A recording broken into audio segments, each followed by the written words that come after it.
எவ்வளோ நாளா இந்த அமௌண்ட் குடுக்காம இருக்கீங்க? இந்த இன்வெஸ்டர்ஸ் 1 இயரா சொன்னாங்க.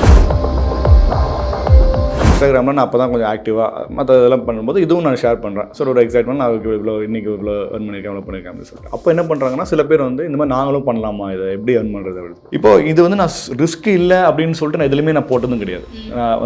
நான் பாண்ட்லேயும் சரி ரிஸ்க் இல்லை, இதில் வந்து எல்லாமே ரிஸ்க் என்னோடது அப்படின்னு நான் போடல. இது லோன் கிடையாது. இவங்க யாருமே வட்டிக்கு பணம் போடுறவங்க கிடையாது. இது நான் வட்டின்னு சொன்னதே கிடையாது. இது இன்ட்ரெஸ்ட் எதுவுமே கிடையாது. இது வந்து பிஸ்னஸ். இது பிஸ்னஸில் வர ரிட்டர்ன்ஸ். இதில் வந்து அப் அண்ட் டவுன் கண்டிப்பாக இருக்கும். கரன்சி மார்க்கெட்டில் நம்ம ட்ரேட் பண்ணிகிட்டு இருந்தோம். ஸோ இது வந்து வேர்ல்டு மார்க்கெட். வேர்ல்டுலேயே பிக்கெஸ்ட் லிக்விட் மார்க்கெட் வந்து கரன்சி மார்க்கெட் தான். ஸ்டாக் அப்படின்னா ஒரு ஸ்டாக்கை காசு கொடுத்து வாங்குவீங்க. ஆனால் இப்போ இங்கே வந்து நீங்கள் காசையே காசு கொடுத்து வாங்குவீங்க. அதுதான் $1,00,000 $100,000 வரைக்கும் இருந்தால் மட்டும்தான் நீங்கள் மார்க்கெட் எப்படி போனாலும் அதில் வந்து நம்ம ஹெட்ஜிங் பண்ணி ஓரளவுக்கு நம்ம வந்து ஹெட்ஜிங்னா மேலேயும் கீழேயும் நம்ம வந்து போக விடாமல் சேவ் பண்ணலாம். என் ஒய்ஃப் இதில் இன்வால்வ்டு, என் சிஸ்டர் இதில் இன்வால்வ்டு, எல்லாருமே சொல்கிறாங்க இந்த பிரச்சனையை பற்றி மட்டும்தானே பேசணும். இவங்க எதுக்கு தேவையில்லாத விஷயங்களை எடுத்து பேசுகிறாங்கன்னா இவங்களுக்கு எது பிரச்சனை? எந்த ஒரு இதுலையுமே அவங்க ப்ரமோட் பண்ணது கிடையாது, ஒரு ஸ்டோரி போட்டது கிடையாது, எதுலையுமே சைன் பண்ணது கிடையாது.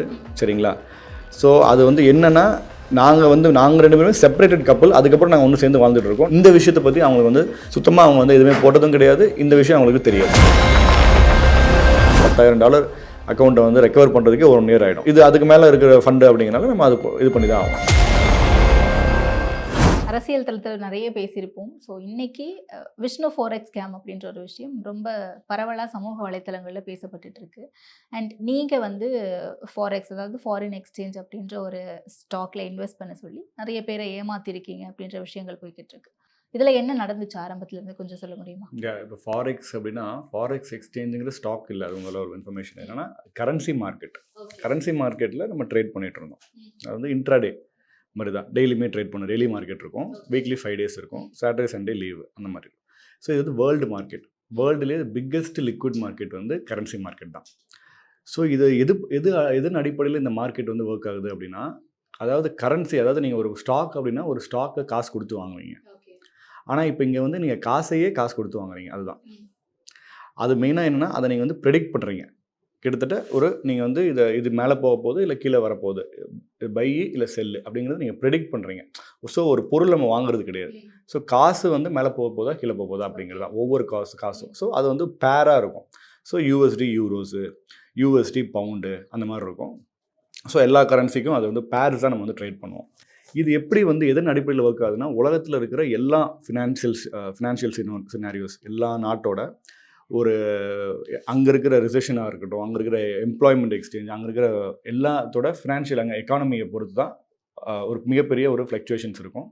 அது இல்லாமல் அங்கே இருக்கிற வந்து அரசியல் கூட அதை எஃபெக்ட் பண்ணும். ஒரு பொலிட்டிக்கல் சினாரியோஸும், அங்கே வந்து ஒரு எலெக்ஷன் நடக்குது அப்படின்னா, இல்லை எந்த ஒரு நாட்டில் இருந்தாலும் ஸ்டாக் எக்ஸ்சேஞ்ச் மாதிரி தான். அங்கே ஒரு டிசாஸ்டர் நடக்குதுனாலோ, ஸோ ஒரு இயற்கை பேரழிவு அளிக்கனாலும் அதுவும் வந்து நல்லாவே அஃபெக்ட் ஆகும். ஸோ அதுதான் இந்த இது. நான் ஏறும் இறங்கும். அது டெய்லியுமே ஆகிட்டு இருக்கும். நம்ம அதை நம்ம ப்ரெடிக்ட் பண்ணி நம்ம அங்கேருந்து நம்ம அதில் நம்ம ஏர்ன் பண்ணுறோம். அதுதான் இது. ஸோ இது வந்து நம்ம ரொம்ப வருஷமாகவே பண்ணிகிட்டு இருக்கோம். இது வந்து நம்ம ஒரு 21 அந்த மாதிரி டைமில் எண்டில் நான் வந்து ஷேர் பண்ணுறேன். நான் இது பண்ணுற ப்ராஃபிட்ஸ் வந்து நான் ஷேர் பண்ணுறேன். ஒரு டைமுக்கு மேலே பண்ணல. ஏன்னா வந்து என்னோட ஆடிட்டரே வந்து இது வந்து ஒரு 10 இயர்ஸ்க்கு மேலே நாங்கள் பண்ணிகிட்டு இருக்கோம் ஃபார் ட்ரேடிங். ஆனால் வந்து 2014-15 அப்பத்துலேருந்து வச்சுக்கோமா? அது ஒரு 12 அப்படி இருந்து அந்த டைம்லேருந்து.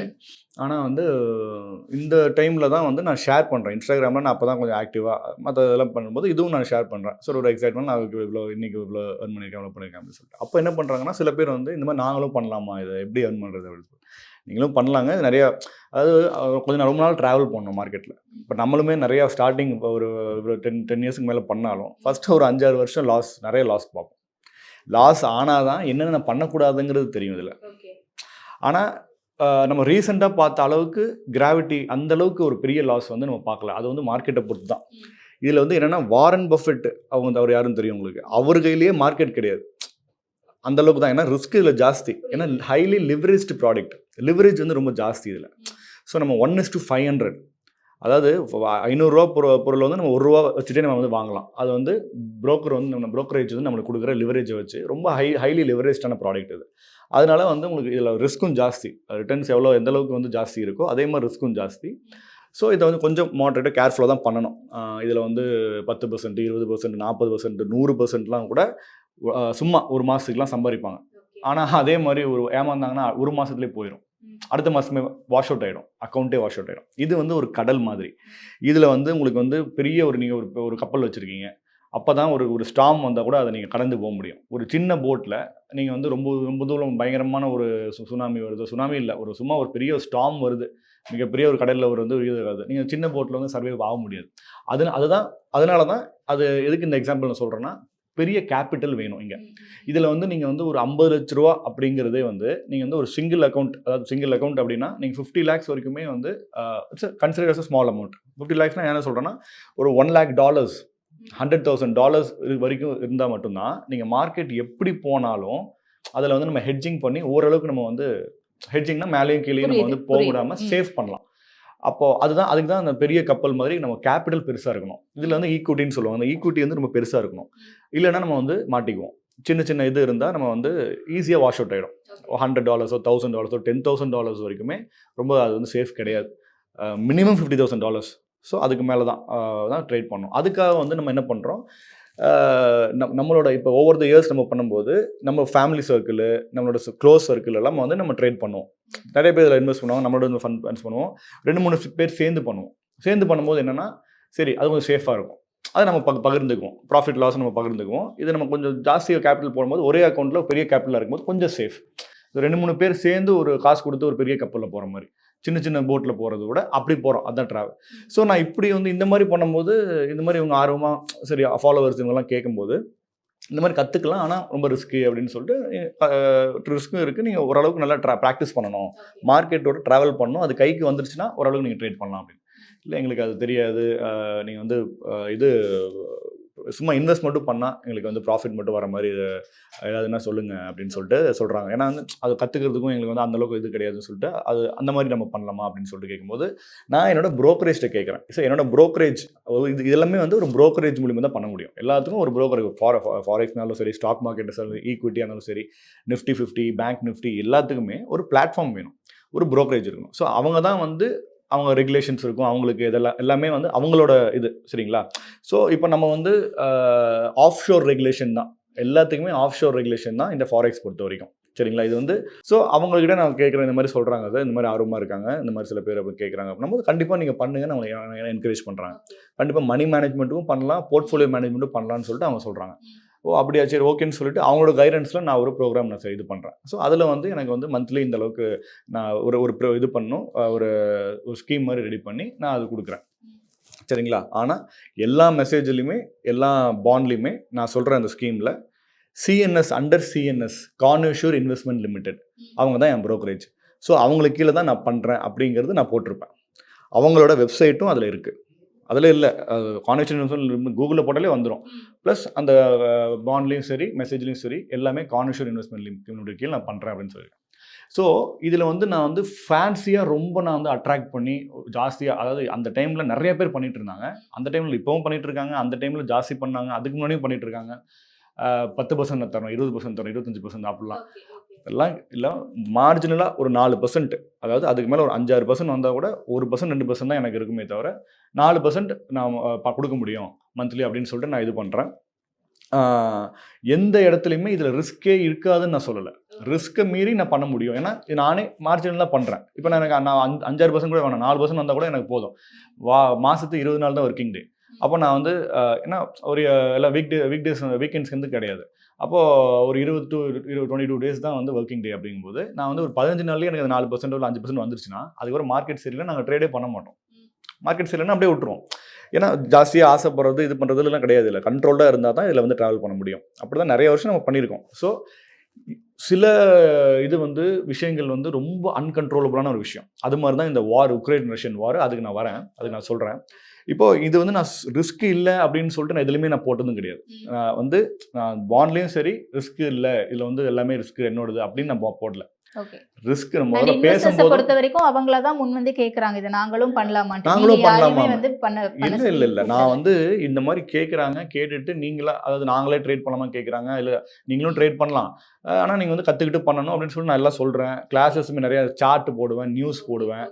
இது ஆர்டர்னா என்ன? ஆர்டர் சைஸ்னா என்ன? லாட்னா என்ன? எல்லாமே நான் போடுறேன். அப்ப நான் அதெல்லாம் பார்க்குறேன். அப்புறம் பார்த்துட்டு அப்புறம் இது கேட்குறாங்க. மணி மேனேஜ்மென்ட் கேட்குறாங்க. நாங்க காசு இன்வெஸ்ட் பண்றோம். எங்களுக்கு ப்ராஃபிட் மட்டும் குடுங்க. அந்த மாரி இன்வெஸ்டரா மட்டும் இருங்க. அப்புறம் தான் நான் இவங்ககிட்ட போகும்போது ஓகே. பண்ணுங்கன்னு கைடன்ஸ்ல நான் வந்து இல்ல ஆரம்பிக்கிறேன். அந்த ப்ரூஃப்லாம் வச்சிருக்கீங்களா? சாட் ப்ரூஃபோ இல்ல நீங்க பேசின கான்வர்சேஷன் ஏதாவது? நெறைய பேசின கான்வர்சேஷன்லாம் இருக்கு. நெறைய இது இருக்கு. ஏன்னா இப்ப நீங்க ஏமாத்திட்டீங்க அப்படின்னு சொல்லி தான் உங்களுக்கு அகைன்ஸ்டா கம்ப்ளைண்ட் கொடுத்திருக்காங்க. நாளைக்கு அது கேஸ் ஆகும்போது, கேஸா கேஸ் ஃபைல் பண்ணும்போது ஆமா. அந்த ப்ரூஃப் கேட்பாங்கல்ல. இல்ல, இல்ல. அந்த அந்த அது எப்படின்னா, கேஸா போம்போது அந்த ப்ரூஃப்லாம் கேட்க மாட்டாங்க. ஸோ இவங்க வந்தாங்களா, அவங்க வந்தாங்களா அப்படிங்கிறதெல்லாம் கிடையாது. இது வந்து முதல்ல நீங்க எப்படி வாங்குனீங்கன்னு தான் கேட்பாங்க. அதுக்கு சட்டம் இருக்கா? அப்படிங்கிறது தான். அவங்க அதுதான் சொல்றேன். ஏன்னா எல்லாமே ஒரு ப்ரூஃப் தான். எல்லாம் அதுதான் சட்டம். இது வந்து ப்ரூஃப் கிடையாது. அவங்களா வந்தாங்களா, நானா பண்ணாங்களான்னே கிடையாது இதுல. ஏன்னா, இப்ப என்னோட இன்டென்ஷன் இதுல ஏமாத்தணும்னு கிடையாது. சரிங்களா? அதுல நல்லா முதல்ல புரிஞ்சுக்கோங்க. இப்ப நான் ஏமாத்தணும்னு நெனச்சேன்னா, ஒரு எக்ஸிட் ஸ்ட்ராட்டஜியோட நான் வந்து ஸ்டார்ட்டிங்லேருந்தே பண்ணி இன்டென்ஷன் தான் இதில் நானும் லாஸ் ஆகி நானும் வந்து விக்டமாக இருக்கேன். அதை நான் விக்டம்னு நான் சொல்ல விரும்பல. நான் வந்து ரெஸ்பான்சிபிலிட்டி எடுத்து இவங்க அந்த சிஎன்எஸ் அப்படிங்கிறவங்க எக்ஸிட் ஆகி போயிட்டாங்க. எக்ஸிட் ஆகி போகிறதே ரொம்ப தப்பான விஷயம். புரியுதுங்களா? ஒரு எக்ஸிட் ஆகிட்டுன்னா ஒரு கம்பெனி அவ்வளோ பேர் இன்வால்வாக இருக்காங்க, ஒரு ட்ரேட் பண்ணுறாங்க அப்படிங்கும்போது எக்ஸிட் ஆகி நிறைய பேர் இதில் இந்த மாதிரி நிறைய பேர் போயிருக்காங்க ஃபியூச்சர் பாஸ்ட்லலாம். நான் பண்ணும்போதும் ஆனால் நிறைய பேர் லைவ்லேயும் இருந்திருக்காங்க. ஸோ எனக்கு வந்து அது நிறைய பேர் பண்ணிட்டு இருக்காங்க அப்படின்னு நம்ம சேஃபாக தான் பண்ணுறவங்க தான் இது பண்ணிட்டு இருந்தேன். ஆனால் இப்போ நான் வந்து நான் சொல்கிறேன்னா இது சொல்கிறேன்னா அப்படிங்கிறது கிடையாது. இப்போ அப்படி பார்த்தா நான் வந்து என்னோட ஸ்டோரிஸ் மட்டும் தான் ப்ராஃபிட்டை மட்டும் தான் போட்டுட்டு இருந்தேன். யார் வந்து கேட்குறது அவங்கள தான் வந்து கேட்டாங்க. இது என்ன நாங்களும் பண்ணலாமா அப்படின்னு கேட்குறாங்க. அப்போ நான் வந்து உடனே நீங்களும் பண்ணலாமான்னு கேட்கல. என்னோட புரோக்கர் கேட்டுட்டு இது பண்ணி அப்புறம் தான் நான் வாங்குறேன். அப்போது முதல்ல யார் தூண்டி விடுறாங்கன்னா நான் தூண்டல. எடுத்தோடனே நான் ஒரு இன்வெஸ்ட்மெண்ட் ஸ்கீம் அப்படிலாம் போடல. சரிங்களா? முதல்ல வந்து நான் போடுறேன். அவங்களா தான் வந்து கேட்குறாங்க. நான் போடுறதுமே வந்து என்னோட ஒரு ஆக்சுவலாக நிறைய விஷயங்கள் நான் வந்து நம்ம ஷேர் பண்ணுவோம். ஒரு பிளாகிங்லாம் நிறைய விஷயம் ஷேர் பண்ணுவோம். இது வந்து ஒரு ஸ்கீமா இது பண்ணுறதுக்குன்னு ஐடியாலாம் எனக்கு சுத்தமாக கிடையாது. அதனால இதில் யார் ஃபர்ஸ்ட் தூண்டுனா அந்த மாதிரிலாம் கிடையாது. அந்த மெசேஜ்லையும் அந்த ஒரு இதுலையும் நான் என்ன சொல்கிறேன் அப்படிங்கிறது தான். அது பிஸ்னஸ் டேக்அவே. நான் உங்களுக்கு இப்போ நீங்கள் வந்து இது பண்ணுறீங்க. உங்களுக்கு இந்த பிஸ்னஸில் உங்களுக்கு என்ன லாபம்? நான் என்ன ஆஃபர் பண்ணுறேன்? டிமாண்ட் என்ன? ஆஃபர் என்ன? அதுதான் நான் வைக்கிறேன். ஒரு கஸ்டமராக இருக்கட்டும், ஒரு கிளையண்ட்டாக இருக்கட்டும், இல்லை எந்த ஒரு கன்சியூமராக இருக்கட்டும், அந்த பிஸ்னஸ் பண்ணுறவங்க என்ன சொல்லுவாங்க? உங்களுக்கு ஒரு ஆஃபர் கொடுப்பாங்கல்ல. அதுதான் நியாயம். அதுதான் வழக்கம். எல்லா பிஸ்னஸ்னாலும் அப்படிதான். நீங்கள் தான் இதை சொன்னீங்க அப்படின்னா, ஒரு பேங்க்கில் வந்து இப்போ ஒரு மெசேஜ் வந்துச்சு. நேற்று கூட எனக்கு வந்துச்சு. நான் காமிக்கிறேன். ₹5,00,000 ரெடியாக இருக்குது. You are eligible for the loan. ₹5,00,000 நீங்கள் வந்து யோர் லோன் ரெடி அப்படின்னு சொல்லிட்டு போடுறான். அப்போ எனக்கு ₹5,00,000 காசு எனக்கு சுத்தமாக எனக்கு தேவைப்பட்டுச்சு அப்படின்னா, அப்போ எனக்கு அது வந்து ஆசையை தூண்டுறதா இல்லையா? எனக்கு ஆசையாக தானே இருக்கும். முடிவு எடுக்க வேண்டியது யார்? அவங்க வந்து மெசேஜ் அனுப்புகிறாங்க. நான் ரீபே பண்ண முடியுமா? எனக்கு பொட்டன்ஷியல் இருக்கா? அப்படிலாம் தெரியாமல் ஒரு தேர்ட் பார்ட்டி என் லோன் என் பேங்க் பண்ணால் கூட அது வந்து என்னோட டிரான்சாக்ஷன் பார்த்துட்டு பண்ணுறாங்கன்னு சொல்லலாம். சரிங்களா? ஒரு தேர்ட் பார்ட்டி, ஒரு ஃபினான்ஷியல் இன்ஸ்டிடியூஷன் அவங்க வந்து கேட்குறாங்க, லோன் கேட்குறாங்க. அப்போ அது ஆசையை தூண்டுறதா? நம்ம வந்து காசை எடுத்துட்டோம், சரி வாங்கிட்டோம், லோன் வாங்கிட்டோம். அதுக்கப்புறம் கட்ட முடியலன்னு சொன்னால் அவங்ககிட்ட போய் சொல்ல முடியுமா? நீ தான் முதல்ல கேட்ட என்கிட்ட அப்படின்னு சொல்ல முடியுமா? கட்டி தானே ஆகணும். அப்போ அது வந்து அதான கான்சிக்வன்ஸு. நீங்கள் எடுத்த முடிவோட கான்சிக்வன்ஸ் அதுதானே. அப்போ இதுலேயும் ஒரு கான்சிக்வன்ஸ். இது லோன் கிடையாது. இவங்க யாருமே வட்டிக்கு பணம் போடுறவங்க கிடையாது. இது நான் வட்டின்னு சொன்னதே கிடையாது. இது இன்ட்ரெஸ்ட் எதுவுமே கிடையாது. இது வந்து பிஸ்னஸ். இது பிஸ்னஸில் வர ரிட்டர்ன்ஸ். இதில் வந்து அப் அண்ட் டவுன் கண்டிப்பாக இருக்கும். இப்போவும் வந்து இதெல்லாம் மீறி இப்போ இவங்க வந்து இந்த ரஷ்யன் உக்ரைன் வார், இப்போ நான் சொன்னேன் இல்லையா, அதுக்கு நான் போகலாம். ரஷ்யன் உக்ரைன் வார் 23 வருது. மிகப்பெரிய பாதிப்பு. ஃப்ளக்சுவேஷன்ஸ் வந்து பயங்கரமான ஃப்ளக்சுவேஷன்ஸ் இருக்கும். அது வந்து அந்த நியூஸ்லாம் பெரிய பெரிய நியூஸ், இந்த மாதிரி வேர்ல்டு நியூஸ் வரும்போது ட்ரேடே பண்ணக்கூடாது. அதுவும் சுத்தமாக ட்ரேட் பண்ண புதுசாக இருக்கவங்களாம் கண்டிப்பாக பண்ணக்கூடாது. அதாவது இந்த சாஃப்ட்வேர்லாம் போட்டு பாட்ஸ்லாம் யூஸ் பண்ணுவாங்க. அது கூட அந்த டைமில் பண்ணாது, ஆஃப் பண்ணி வச்சுருவாங்க. நார்மலாக வந்து இருக்கிற டைமில் தான் பண்ணுவாங்க. அப்போ அதுக்கு ஃபாலோட் பை இஸ்ரேல் பாலஸ்டைன் வார். இந்த வார்ஸ் எல்லாமே இந்த 2023 ரொம்ப பேத்தட்டிக்காக இருந்துச்சு. லாஸ்ட் 2 இயர்ஸுமே அந்த வார்னால. அதுக்கப்புறமும் இஸ்ரேலில் இன்னொரு வார் இருந்துச்சு. அப்போது அது வந்துட்டே இருக்குது. இங்கே பிரைம் மினிஸ்டர் எலெக்ஷன் வருது, பார்லிமெண்ட் எலெக்ஷன் வருது. ஃபாலோட் பை பட்ஜெட் போடுறாங்க. அந்த பட்ஜெட்டு வந்து ஆகஸ்ட்டில் போட்ட பட்ஜெட் வந்து அந்த டைமில் எவ்வளோ வந்து வீழ்ச்சி அப்படிங்கிறது 15 லட்சம் கோடி லாஸ் ஸ்டாக் மார்க்கெட்டில் அப்படின்னு சொல்லிட்டு நியூஸ் வருது. சன் டிவியில் வருது, எல்லாருமே வருது. பிஆர் சுந்தர் அதை பற்றி பேசுகிறாரு. நம்ம பட்ஜெட் அது ஒரு மிகப்பெரிய காரணம். நம்மளோட நேஷனல் பட்ஜெட் அது ஒரு மிகப்பெரிய காரணம். யூஎஸில் எக்கனாமிக் ரிசெஷன் அப்படின்ட்டு அந்த டைமில் சொல்கிறாங்க. அந்த ரிசெஷனில் அவங்க ஸ்லம்ப் தான் வந்து அவங்க வந்து ப்ரெடிக்ட் பண்ணுறாங்க. மிகப்பெரிய டவுன்ஹில் ப்ரெடிக்ட் பண்ணுறாங்க. அது வரைக்கும் தான் போயிட்டு இருந்துச்சு. இப்போ வரைக்கும் ஜனவரி எண்டு வரைக்குமே அவ்வளோ மோசமாக இருக்குது. நகரவே இல்லை, ரொம்ப மோசமாக இருக்குது மார்க்கெட். ஸோ இதை வச்சு தான் நம்ம ட்ரேட் பண்ண முடியும். ஸோ நீ யாராக இருக்கட்டும், எவ்வளோ பெரிய ட்ரேடராக இருந்தாலும் மார்க்கெட்டு தான் கடைசியில் முடிவு பண்ணும்.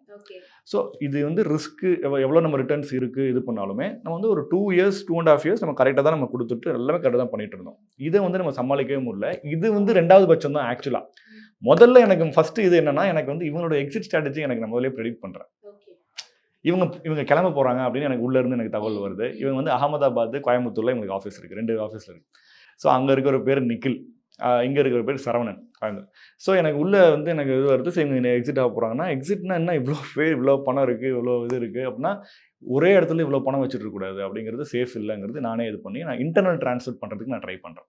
இன்டர்னல் ட்ரான்ஸ்ஃபர்னா வேறு ப்ரோக்கரேஜுக்கு இன்டர்னல் அவங்க டாலர்ஸாகவே அனுப்பிச்சிடுவாங்க. ஸோ அப்படி பண்ணும்போது நான் வந்து எல்லாமே ப்ளஸில் க்ளோஸ் பண்ணி நான் அனுப்பணும். ஆர்டர்ஸ் ஓப்பனாக இருக்கு இல்லையா, அதெல்லாமே நான் அப்படியே நான் க்ளோஸ் பண்ணி அனுப்ப முடியாது. இங்கே க்ளோஸ் பண்ணால் தான் அந்த வித்ட்ராவல் எடுக்க முடியும். அதுக்கு இதுதான் இல்லை. அப்போது க்ளோஸ் பண்ணுறதுக்கு வந்து எல்லாமே ப்ராஃபிட்டில் இருக்கணும். மைனஸில் இருந்தால் நான் க்ளோஸ் பண்ணால் அது லாஸ் அப்படியே போயிடும். அப்போ நான் அந்த மைனஸில் இருக்கிறதெல்லாம் நான் கொஞ்சம் ப்ளஸுக்கு மாற்றுறதுக்கு நான் ட்ரேட் பண்ணி உனக்கு நான் உட்காந்து அப்பயும் வந்து கோல்டு பயங்கரமான ஒரு பேய் ஆட்டம். அது வந்து பேய் படம் மாதிரி பார்க்குற மாதிரி இருக்குது. அந்த ஃபர்ஸ்ட் 3 months வந்து பயங்கரமான இது 24ல். அதுக்கப்புறம் தான் இந்த எலெக்ஷனு, அதுக்கப்புறம் தான் இந்த மார்க்கெட் அங்கே யூஎஸ் எக்கனாமிக் ரிசெஷனு, ஜப்பானில் வந்து வேறு ஒரு கேட் எக்ஸ்சேஞ்சோ ஏதோ சொன்னாங்க. அதே டைமில் இங்கே வந்து பட்ஜெட். இது எல்லாமே லாஸ்ட் 2 இயர்ஸ் ரொம்ப பேத்தட்டிக்காக இருந்துச்சுங்க. நீங்கள் யாரை நீங்கள் வந்து ஸ்டாக் மார்க்கெட்லேயும் கரன்சி மார்க்கெட்லேயும் நீங்கள் வந்து ட்ரேடிங்கில் இருக்கிறவங்க யாரு கிடையாது எனக்கு தெரியும். கரன்சி மார்க்கெட்டில் நம்ம வந்து கரன்சிஸ் எல்லாமே கோல்டு பண்ணுவோம். கோல்டு XAU USDங்கிறது கோல்டு. அந்த பேருக்கு பேர் கோல்டு தான். ஸோ அந்த கோல்டு தான் கொஞ்சம் ஜாஸ்தி லாபம். அதனால அது பண்ணுவோம். ஸோ அதுவுமே வந்து பயங்கரமான போன வருஷம் வந்து நீங்கள் எத்தனை வாட்டி ஏறிச்சு எத்தனை வாட்டி இறங்குச்சுன்னு உங்களுக்கு தெரியும். ஸோ அந்த மாதிரி இருக்கும்போது இது பண்ண முடியல. நம்ம வந்து அதை அந்த மைனஸ் இருக்கிறதுல வந்து இது பண்ண முடியல. அது மைனஸ் அப்படியே போயிட்டு இருக்க இந்த பக்கம் நான் ஸ்டாப் பண்ணிட்டேன். இன்கமிங்கும் நான் ஸ்டாப் பண்ணிட்டேன், பே அவுட்ஸையும் நான் ஸ்டாப் பண்ணிட்டேன். வெயிட் பண்ணுங்க, இப்போ இந்த மாதிரி இவங்ககிட்ட நம்ம ட்ரான்ஸ்ஃபர் பண்ணணும்.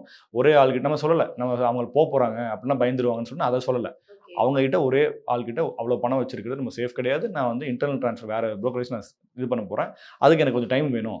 ப்ளஸ் வந்து பே அவுட்ஸும் ஆனால் நீங்கள் ஒரு 2-3 months வெயிட் பண்ணுங்கள். ஏன்னா வந்து அதை ரெக்கவர் பண்ணிட்டு நல்ல பே அவுட்ஸ் கொடுக்க முடியும் அப்படின்னு.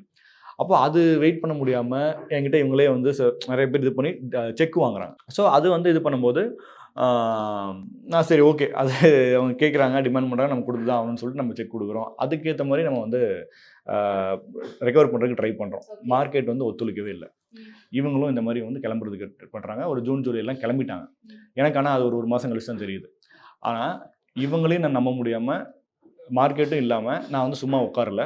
யார்கிட்டையும் நான் வந்து இவங்களை கை காமிச்சு நான் உட்காரல. எத்தனையோ முயற்சிகள் பண்ணியிருக்கேன். அந்த வீடியோவில் சொன்ன மாதிரி நான் வந்து என்னோட கிளீனிங் ப்ராடக்ட்ஸ் எடுத்துகிட்டு நான் வந்து எல்லார்கிட்டையும் அலைஞ்சிருக்கேன். கவர்மெண்ட்டில் பெரிய பெரிய பீப்புள் எல்லார்கிட்டையும் நான் அமைச்சிருக்கேன். கவர்மெண்ட்டில் கவர்மெண்ட் கான்ட்ராக்ட்டுக்கு ஏன்னா பெரிய ஒரு ஜோன் கிடைச்சா கண்டிப்பாக என்னால் சப்ளை பண்ணி வேலை செஞ்சு என்னால் பணம் சம்பாதிச்சிட முடியும். அப்படிங்கும்போது ஸோ அங்கே போனால் எனக்கு வந்து நிறைய இடத்துல மினிஸ்டர்லேருந்து அப்புறம் எம்எல்ஏ அப்புறம் வந்து மேயர் அவங்க அப்பா எல்லாம் இது பண்ணி அதுக்கப்புறம் ரிப்பன் பில்டிங்கில் போயிட்டு எல்லாமே நம்ம கொடுத்து இது பண்ணும்போதும் நம்ம என்னென்னா அங்கே வந்து கவர்மெண்ட்டே உங்களுக்கு தெரியும் ஒரு 6 மாதம் ஒரு 1 year அப்படின்னு சொல்லிட்டு அவங்க சொல்லும் போதே 1 year சொல்கிறாங்க இது பில்லு இது பண்ணுறதுக்கு.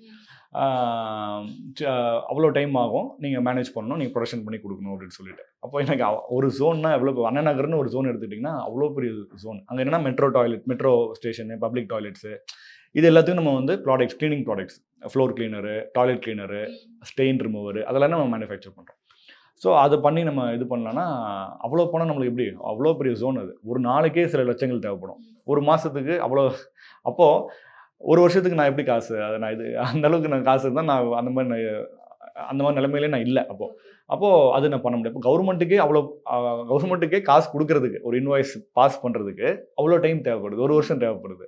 அப்போ எனக்கு நான் ஒரு தனி ஆளாக எனக்கு சம்பாதிக்கிறதுக்கு டைம் வேணும். அதே மாதிரி ஒரு ஸ்டாக்கிஸ்ட்டை போகிறேன். அவங்களும் வந்து ஒரு ஸ்டாக்கிஸ்ட், அவங்க யார் என்ன பேக்ரவுண்ட்னு தெரில. அவங்ககிட்ட ஒரு 400 பேங்க் இருக்குது, ஒரு 450 ஐடி பார்க் இருக்குது, எல்லாமே அவங்க தான் வச்சுருக்காங்க, அவங்க கண்ட்ரோலில் தான் இருக்காங்க. நான் என்ன சொல்ல வரேன்னா மோனோபோலியாக இருக்குது எல்லா இடத்துலையுமே. அவங்ககிட்ட போய் நான் கேட்டால் நம்ம ப்ராடக்ட்டை வந்து ஒரு அடிமாட்டு விலைக்கு கேட்குறாங்க. நான் கொடுங்க வாங்கிக்கிறேன். 5 லிட்டரு இது வாஷிங் இதை வந்து 60 ரூபாய்க்கு கேட்குறாரு. அப்போ அது எனக்கு ஒர்க் அவுட் ஆகலை. அப்புறம் வந்து நிறைய விஷயங்கள் நம்ம முயற்சி பண்ணுறோம். சகா யோகாசனா அப்படின்னு சொல்லிட்டு பிரைம் மினிஸ்டர் ப்ராஜெக்ட்னு அதை சொல்லினா அது வந்து யோகா அது ரொம்ப அது வந்து சர்வீஸ் ஓரியன்டா வெறும் 250 ரூபா, 250 ருபீஸ் ப்ளஸ் ஜிஎஸ்டி. ஒரு நாளைக்கு ₹1 கூட வராது. ஆன்லைன் கிளாஸ் நேச்சுரோபதி டாக்டர்ஸ் எடுக்கிறாங்க, பிஎன்ஒஎஸ் டாக்டர்ஸ் எடுக்கிறாங்க, 5 வருஷம் படித்த டாக்டர்ஸ் ஆன்லைன் கிளாஸஸ் அது பண்ணுறோம். ஒரு நாளைக்கு வந்து நான் 500 போஸ்ட் கிட்ட நான் வந்து கொடுக்குறேன். சென்ட்ரல் அங்கே ஸ்டார்டிங்லேருந்து இந்த ஸ்டேஷன் சென்ட்ரல் ஸ்டேஷனு மெரினாவில் அங்கேருந்து ஸ்டார்டிங் பீச்சில் இங்கே வரைக்கும் பெசன்ட் நகர் பீச்சு, ரங்கநாதன் ஸ்ட்ரீட்டு, அப்புறம் வந்து திருவண்ணாமலை போயிட்டு அங்கே கிரிவலத்தில் கொடுப்பேன், அப்புறம் ஈஷா போயிட்டு அங்கே கொடுப்பேன், கோயம்புத்தூரில் ரேஸ் கோர்ஸு கொடுக்காத இடமே கிடையாது. நோட்டீஸ் அதாவது இது வந்து மக்கள் அதுக்குன்னு நோட்டீஸ் அடிச்சு நான் ஆன்லைனில் ஆட்ஸ் போகிறது இல்லாமல் ஆன்லைன்லேயும் ஆட்ஸ் போட்டோம். அது வந்து என்னென்னா ரொம்ப நல்ல விஷயம். ஒரு வருஷம் மக்கள் வந்து அது மாதிரி யோகா பண்ணாங்கன்னா அவங்க லைஃபே மாறிடும். ஏன்னா யாருமே நம்ம எல்லாமே நம்ம ஒரு வருஷத்துக்கு ஒரு ஜிம் கட்டுறோம் இல்லை யோகா கட்டுறோம்னா போக மாட்டோம். ஆனால் வீட்டிலனா பண்ண முடியும் இல்லையா? வீட்டில் நம்ம எந்திரிச்சு நம்ம அப்படியே பெட்லேயே உட்காந்தோ இல்லை கீழே ஒரு மேட்டை போட்டு நம்ம உட்காந்து பண்ணிடலாம். ரொம்ப நல்ல பிளான் அது. அது வந்து வி ட்ரைட். அதுவும் நம்ம வந்து பொலிட்டிக்கலாகவும் நிறைய வி சா பீப்புள், அது இண்டஸ்ட்ரீஸுக்கு போனோம், அவங்க எம்ப்ளாயிஸுக்கு கொடுக்க சொன்னோம். நிறைய அதுக்கும் நான் நிறைய ஐடி பார்க்ஸ் போயிட்டு அவங்க எம்ப்ளாயிஸுக்கு ஐடி பீப்புள் வந்து ரொம்ப ஸ்ட்ரெஸ்டாக இருப்பாங்க. அவங்களுக்கு யோகா வந்து ரொம்ப இதாக இருக்கும். டெய்லியும் பிராணாயாமம் ரொம்ப ப்ரீதிங் எக்ஸசைஸ்லாம் பண்ணால் ரொம்ப அவங்களுக்கு அது ஹெல்ப்ஃபுல்லாக இருக்கும்னு சொல்லிட்டு அதுவும் நான் நிறையா ஏரியா இறங்கியிருக்கேன். எல்லாமே நான் இன்ஸ்டாவில் போடுவேன், அதையும் நான் போடுவேன். அதுக்கெல்லாம் நான் என்ன எல்லாம் எவ்வளோ எஃபர்ட்ஸ் எடுப்போம் அப்படின்னு சொல்லிட்டு அண்ணா யூனிவர்சிட்டியில் போயிட்டு அதுவும் கவர்மெண்ட் அகேன் அங்கே போய் நிறைய வாட்டி கிளீனிங் ப்ராடக்ட்டும் சரி யோகாக்கும் சரி. ஸோ இது மாதிரி அஃபிலியேட் மார்க்கெட்டிங் இன்னொரு ப்ரோக்ராம். அஃபிலியேட் மார்க்கெட்டிங்னா அமேசானில் இருக்குது. ஸோ நீங்கள் ஒரு ப்ராடக்ட் வாங்கி நீங்களும் அதை வந்து நீங்கள் ரெஃபர் பண்ணிங்கன்னா உங்களுக்கு ஒரு கமிஷன் வரும். அது ப்ராப்பராக அது வந்து அமேசான் மார்க்கெட்டிங் அமேசான்லேயே இருக்குது, அமேசான் படத்தில் இருக்குது. நீங்கள் ஒரு ப்ராடக்ட் வாங்குறீங்க, நீங்கள் அதை வந்து நீங்கள் ரெஃபர் பண்ணிங்கன்னா உங்களுக்கு வந்து கமிஷன் வரும். அது வந்து ஒரு இது பண்ணி நான் ஒரு சினோன்னு சொல்லிட்டு ஒரு ப்ரோக்ராம் ஆரம்பிச்சு அதில் நிறைய பேர் அதில் வந்து 25,000 ஃபாலோவர்ஸ் டக்குன்னு கொண்டு வந்தோம். நிறைய கண்டென்ட் பண்ணோம். கண்டென்ட்ஸ்லாம் வந்து அளவே கிடையாது, அவ்வளோ ஒர்க் பண்ணியிருக்கோம். இதுலயாவது ஒன்று கிளிக் ஆச்சுன்னா ஈஸியாக அப்படியே ஸ்டார்ட் பண்ணி உங்களுக்கு ரெக்கார்ட் பண்ணி பணம் கொடுக்கணும் அப்படின்னு நீங்க ஓன் ரிஸ்க் எடுத்து இதெல்லாம் உங்களுடைய ஓன்ல பண்ணிட்டு இருக்கீங்க. ஓகே. நான் வந்து நான்வெஜ் சாப்பிடாம ஒரு நேரம் கூட இருந்தது கிடையாது. அது இருக்க மாட்டேன் நார்மலாக. நான் வந்து ஆனால் வந்து ஜனவரி அந்த 1ஆம் தேதியிலேருந்து ஒரு 7 மாதம் நான்வெஜ்ஜே சாப்பிடாம சரி வேண்டுதல் அதை நான் முடியெல்லாம் உங்களுக்கு மொட்டையெல்லாம் கூட அடிச்சுட்டேன் அந்த டைமில் பண்ணி இவங்களுக்கு காசு கொடுக்கறதுக்கு ஏதாவது எனக்கு பண்ணி கொடுத்துரு, எனக்கு எதுவும் எங்களுக்கு பண்ணி கொடுத்துரு அப்படின்னு சொல்லி நான் அவ்வளோ ட்ரை பண்ணியிருக்கேன். ரியாலிட்டி ப்ராக்டிக்கலாக அந்தளவுக்கு ஃபாஸ்ட்டாக எதுவுமே அது அந்தளவுக்கு நகரல. ஆனாலும் 1 crore மேலே நான் வந்து ட்ரேடிங்கே பண்ணாமல் என்னோடய உழைப்பில் ப்ளஸ் என்னோடய ஃபேமிலியோட சப்போர்ட்டில் சில லோன்ஸும் வாங்கி நான் இவங்களுக்கு இன்வெஸ்டர்ஸுக்கு நான் கொடுத்துருக்கேன். ஸ்டில் நீங்கள் லீகலாக போனீங்கன்னா என்னோடய லாயர்கிட்ட கேட்டிங்கன்னா நான் லாயருமே அன்றைக்கெலாம் நான் பேச வச்சோம் அந்த இதில் லாயரோட ஜூனியர். ஆனால் அந்த வீடியோவில் நம்ம போடல, அடுத்தடுத்து நம்ம வந்து என்ன போடல அப்படின்னு சொல்லிட்டு. இதில் நான் லயபிள் கிடையாது சரிங்களா. நான் என்னதான் எம்ஓயு கொடுத்துருந்தாலும் எல்லாமே அது வந்து ஒரு என்னோட இது பேசி தான் வராங்க. லீகலி பார்த்தா அவங்க வந்து ஒருத்தவங்க வந்து ஒரு ப்ரோக்கரேஜ் ஒரு பிளாட்ஃபார்ம் அவங்க இதில் போனீங்கன்னா போதும் அந்த வெப்சைட்டில் ரிஸ்க் வார்னிங்னு முதல்ல எடுத்தோன்னே இருக்கும். CNS under CNS conventional investment limit நான் போட்டிருக்கேன்ல, அண்டர்ன்னு தான் நான் போட்டிருக்கேன். This party is investing in this trading investment scheme under CNS அப்படின்னு தான் போடுறோம். அப்போது அந்த சிஎன்எஸ் யார் கான்வென்ஷன் யார் அப்படிங்கன்னா இவங்க பார்க்கலையா? பார்த்துருப்பாங்க, கண்டிப்பாக பார்த்துருப்பாங்க. அதை பற்றி யாரும் பேசுகிறதே கிடையாது. ஏன் அதை பற்றி யாருமே பேச மாட்டாங்க? மொத்தம் எத்தனை பேர் இன்வெஸ்ட் பண்ணியிருப்பாங்க உங்ககிட்ட இதில்? இல்லை அது வந்து நிறைய பேர் இன்வெஸ்ட் பண்ணாங்க. இது மோர் தென் 20 people 30 people மேலே இருக்கிறாங்க. நிறைய பேர் வந்து இப்போது நிறைய பேர் செட்டில் பண்ணி போயிட்டாங்க. நிறைய பேர் செட்டில் பண்ணி வாங்கி போயிருக்காங்க. இப்போ ஸ்டில் இன்னும் பெண்டிங்கில் இருக்கவங்க எத்தனை பேர்? அதான் ஒரு 30 to 40 இருப்பாங்க. ஓகே, அந்த ரேஞ்சில் இருப்பாங்க. ஆனால் செபியோட கைட்லைன்ஸ் எல்லாம் ப்ராப்பராக ஃபாலோ பண்ணி இவர் இதை பண்ணாரா அப்படின்ற ஒரு கொஸ்டின் இருக்கு. அதான் செபியோட ரெகுலேஷன்ஸ் ஃபாலோ பண்ணுறது அப்படின்னா என்னோட புரோக்கரை தான் நீங்கள் அதை கேட்கணும். நான் வெறும் ட்ரேடர் தான், ட்ரேட் பண்ணுறேன், எனக்கு தொழில் மட்டும் தான் தெரியும். ஏன் உங்களுக்கு இதெல்லாம் வந்து எனக்கு தெரியாது, இன்னசென்ட்றாங்க. நான் மட்டும் எனக்கு மட்டும் எல்லாமே தெரியணுமா? செபியோட ரெகுலேஷன்ஸு இருக்காங்கன்னா அந்த புரோக்கர் ஏன் இங்கே வந்து இந்தியாவில் இருந்தாங்க, ஏன் இருக்க வச்சிங்க? நீங்கள் பப்ளிக்காக ஏன் வெப்சைட் போட வச்சுருக்கீங்க? அவங்க இருக்காங்க, இந்தியாவில் தானே இருக்காங்க, இந்தியாவில் தான் ஆஃபீஸ் இருந்துச்சு, அவங்கக்கிட்ட தான் நான் ட்ரேட் பண்ணுறேன். அப்போ அவங்க வந்து செபி ரெகுலேட்டடாக புரோக்கரா அப்படிங்கிறது இல்லை. அந்த வெப்சைட்டே நீங்கள் தான் நடத்துனீங்க, நீங்கள் தான் க்ளோஸ் பண்ணிட்டு போயிட்டீங்க அப்படின்ற மாதிரி அப்படின்னு யாரும் சொல்லலையே. தகவல் இருக்கே. என்ன தகவல் இருக்குது? அந்த வெப்சைட்டா? எந்த வெப்சைட்டு? சிஎன்எஸ்ன்னு ஒரு வெப்சைட்டு நான் தான் சொல்கிறேன். அந்த வெப்சைட்லாம் அப்படிலாம் எதுவும் கிடையாது. அந்த வெப்சைட் அது யாரும் சொல்லவும் கிடையாது. அது வந்து கான்வென்ஷனல் இன்வெஸ்ட்மெண்ட் லிமிடெட்னு ஒரு வெப்சைட்டு சரியா. அது இப்போவும் ஓப்பனாக தான் இருக்குது. இப்போ அது க்ளோஸ் ஆகலையே. இதையும் நீங்கள் போடணும். இதை நீங்கள் கட் பண்ணாதீங்க. நீங்கள் கேட்ட கேள்வி நீங்கள் அதை கட் பண்ணாதீங்க, அதை போட்டுருங்க. அது கிடையாது. இல்ல அந்த கார்னஷர் இன்வெஸ்ட்மெண்ட் நான் என்ன பார்த்தனோ அதுதான் கேள்விகளா முன்வைக்க முடியும். அதுதான் உங்களுடைய இல்ல விளக்கம் நீங்க அது கொடுக்கிறது. யாருமே அந்த மாதிரிலாம் கேட்கல. ம். அந்த கார்னஷர் இன்வெஸ்ட்மெண்ட் லிமிடெட் வந்து இப்பவும் ஓப்பனாக தான் இருக்குது. இந்த வெப்சைட் ம். இப்பவும் இருக்குது. அது ஒரு குளோபல் வெப்சைட்டு. சரிங்களா? அவங்க வந்து இந்தியா விட்டு போயிட்டாங்க, ஆஃபீஸை காலி பண்ணிட்டு போயிட்டாங்களே தவிர அந்த வெப்சைட்லாம் அப்படி தான் இருக்குது. Okay okay. ஸோ இப்போ ஏமாந்த மக்கள் எல்லாருமே இல்லை அதான் ஏமாந்த மக்கள்லாம் யார் ஏமாந்தாங்கன்னு கேட்குறேன் நான். சரி ஓகே. இன்வெஸ்டர்ஸ் எல்லாருமே வந்து நீங்க ஏமாத்திட்டீங்க அப்படின்னு சொல்லி தான் உங்களுக்கு அகெயின்ஸ்டாக கம்ப்ளைண்ட் கொடுக்க ஆரம்பிச்சிருக்காங்கல்ல. எப்படி ஆமாம். ஃபேஸ் பண்ண போறீங்க இதை? இல்லை நான் என்ன இப்போ இன்வெஸ்டர்ஸ் எனக்கு நம்பி வெயிட்டும் பண்ணிட்டு இருக்காங்கல்ல, எனக்கு சப்போர்ட்டாக வந்து பேசிட்டும் இருக்காங்கல்ல. என் வீடியோவில் அது பார்த்துருப்பீங்களா நீங்கள்? அவங்களும் அது இன்வெஸ்டர்ஸ் தானே. பார்த்தேன். ஆனால் பட் அதுக்கு கீழே கமெண்ட்ஸ் எல்லாமே உங்களுக்கு அகெயின்ஸ்டாக வந்துட்டு இருக்கு. கமெண்ட்ஸ் எப்படி வேணால் பண்ணுவாங்க. சகா யோகாசனான்னு இப்போ நான் சொன்னேன் இல்லையா, அந்த நடத்தவே இல்லை, அதுவும் ஸ்கேம் பண்ணுறாங்க. நாங்கள் நடத்தி டெய்லியும் 1 வருஷம் நடத்தி கஷ்டப்பட்டு டெடிகேட்டடாக நடத்தி அதுக்கு கமெண்ட்ஸ் பண்ணியிருக்காங்க. நான் நடத்திட்டு இருக்காங்க, ரொம்ப இது வந்து ரொம்ப கேவலமாக நெகட்டிவாக பேசுகிறாங்க அப்படின்னு சொல்லிட்டு அது நடத்திட்டு இருக்காங்க. அதுவும் பேசுகிறாங்க. என் ஒய்ஃப் இதில் இன்வால்வ்டு, என் சிஸ்டர் இதில் இன்வால்வ்டு, எல்லாமே சொல்கிறாங்க. அது சொல்ல தான் செய்வாங்க. அந்த கமெண்ட்ஸ் வரதுலாம் வந்து நம்ம வந்து இது பண்ணிட்டு இருக்க முடியுமா? என்னென்னமோ பேசுகிறாங்க. சரிங்களா? அது இவங்களுக்கு என்ன பிரச்சனை? இவங்களுக்கு வந்து என்ன, அதாவது இந்த பிரச்சனையை பற்றி மட்டும்தானே பேசணும். இவங்க எதுக்கு தேவையில்லாத விஷயங்களை எடுத்து பேசுகிறாங்கன்னா இவங்களுக்கு எது பிரச்சனை? இல்லை இப்போ எவ்வளோ நாளாக இந்த அமௌண்ட் கொடுக்காம இருக்கீங்க அந்த இன்வெஸ்டர்? 1 இயராக சொன்னாங்க. இப்போ அந்த 1 இயராக வெயிட் பண்ணுறாங்க அப்படிங்கிறது பெரிய விஷயம் தானே. அப்போ ஆப்வியஸாக ஒரு டவுட் வரும் தானே. இல்லை 1 இயராக நான் வந்து கொடுக்க வேண்டிய இதே இல்லை. நான் தானே இது தலையில் போட்டு எடுத்துகிட்டு நான் பண்ணிகிட்டு இருக்கேன். 1 இயராக வெயிட் பண்ணுறாங்கன்னா நான் என்ன கடனுக்கு வாங்கினா, இல்லை கைமாத்து வாங்கினா, இல்லை உங்களுக்கு என் வீட்டு செலவுக்கு வாங்கினா? அதுதான் கேட்குறேன். இன்வெஸ்ட் பண்ண எல்லாருக்குமே தெரியுமா நீங்கள் இதில் டேரெக்டாக வந்து நீங்கள் ட்ரேட் பண்ணி கொடுக்கல, வேற ஒரு brokerage கீழே தான் அதை பண்ணுறீங்க அப்படிங்கிறது? நான் தான் ட்ரேட் பண்ணுறேன். ஆனால் ஒரு brokerage கீழே தானே பண்ண முடியும். அது அந்த நாலேஜ் கூட இல்லைன்னா அது நானும் சொல்லலாம்ல, எனக்கும் எதுவுமே தெரியாதுன்னு. உங்களுக்கு அந்த நாலேஜ் இல்லை அப்படின்னா எனக்கும் எதுவுமே தெரியாது.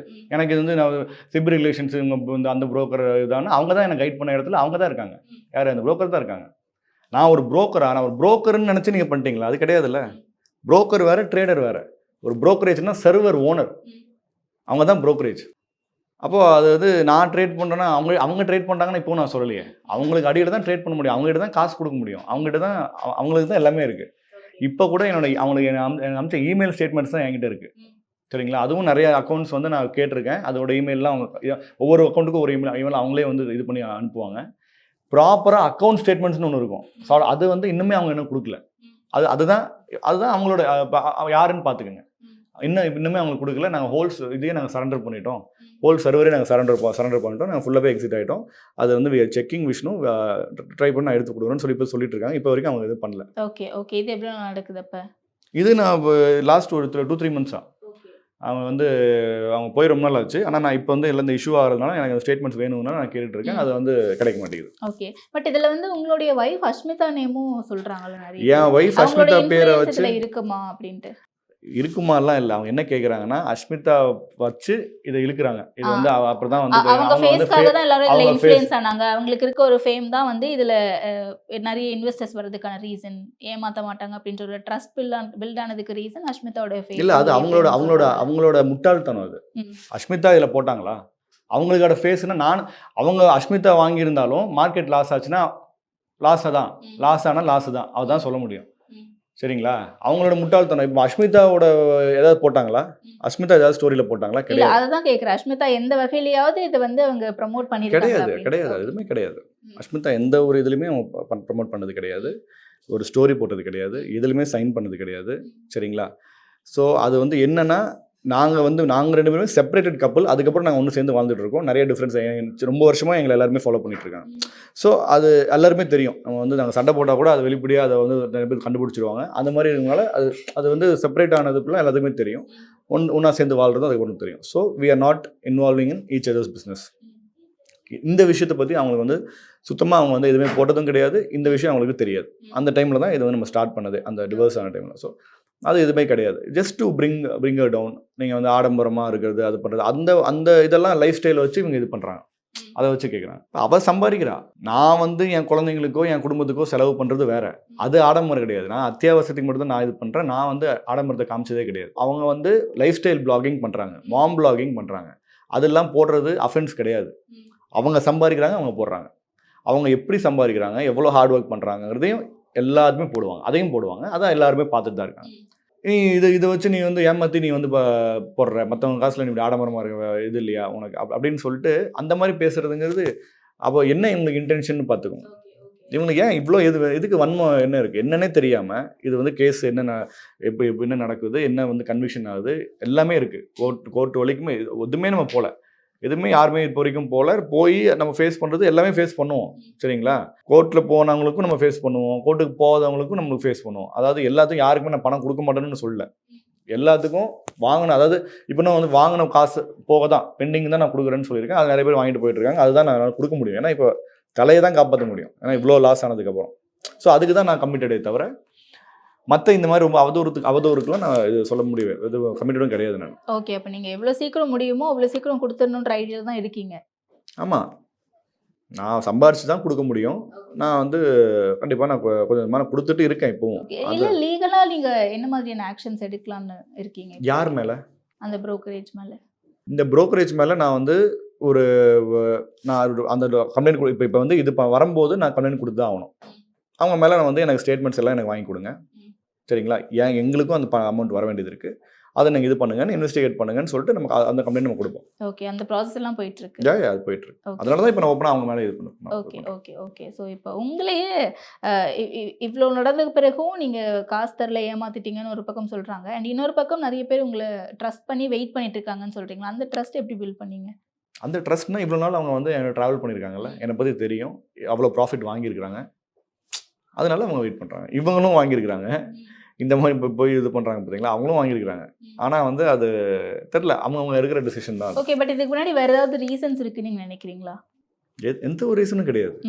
இதான் 1 இயர் அவங்க வந்து வெயிட் பண்ணிட்டாங்க அப்படிங்கிற அந்த ஒரு ஆதகம்.